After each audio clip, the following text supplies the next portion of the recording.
تو کھانے کے لیے آپ نے گھر میں کہلوایا. جی. فبعث إلى نسائه فقلن ما معنا إلا الماء فقال 9 گھر تھے، 9 گھر کے اندر سوائے پانی کے کچھ نہیں تھا. جی.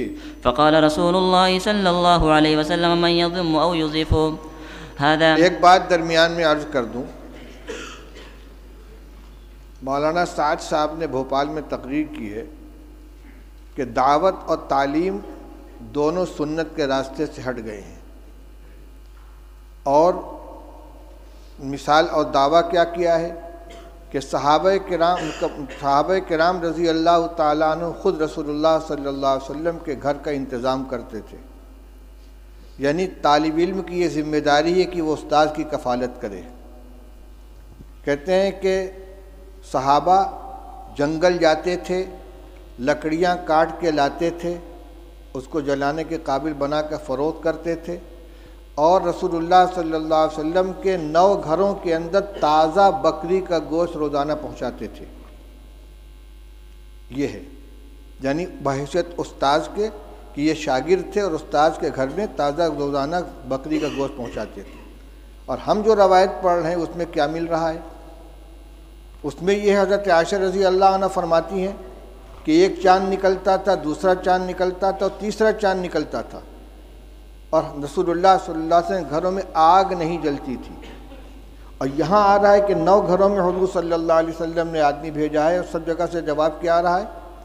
ما معنا الا الماء، ہمارے پاس پانی کے علاوہ کچھ نہیں ہے. یہ کیا حدیث کی تحریف نہیں ہے؟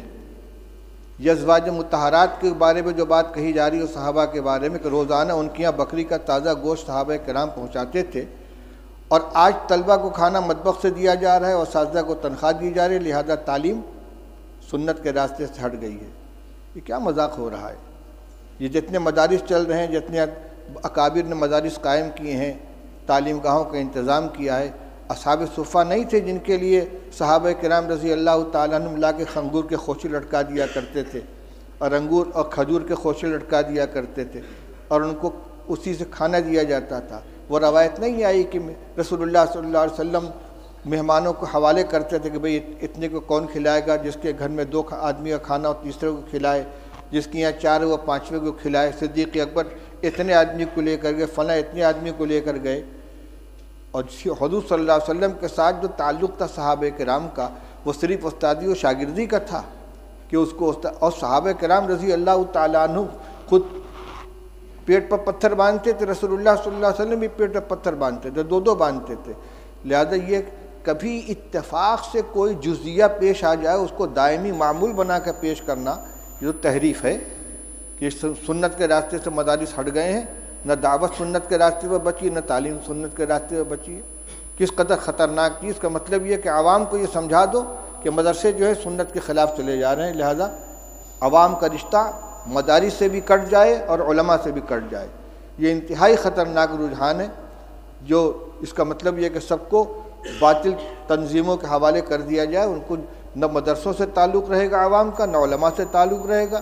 پھر بھیڑیا آئے گا اچک کے لے جائے گا ان کو.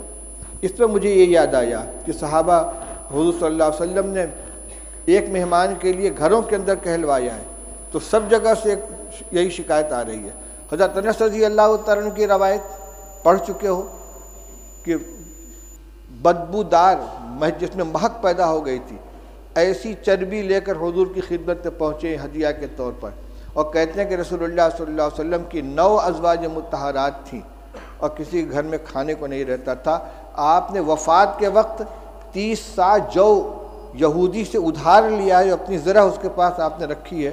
کس زمانے میں یہ گوشت دیا جاتا تھا بھائی کہ وفات کے وقت حضرت عائشہ حضرت رسول کریم صلی اللہ علیہ وسلم مقروض تھے یہودی کے، اور غلہ تھا. حضرت عائشہ رضی اللہ عنہ کی روایت پڑھ چکے ہو کہ آدھا وسق جو تھا میرے پاس، رف پہ رکھا ہوا تھا، اس میں سے میں کھایا کرتی تھی.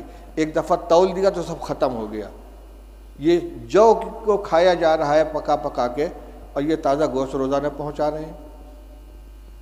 افسوس ہوتا ہے اس طرح کی حرکتوں کے اوپر.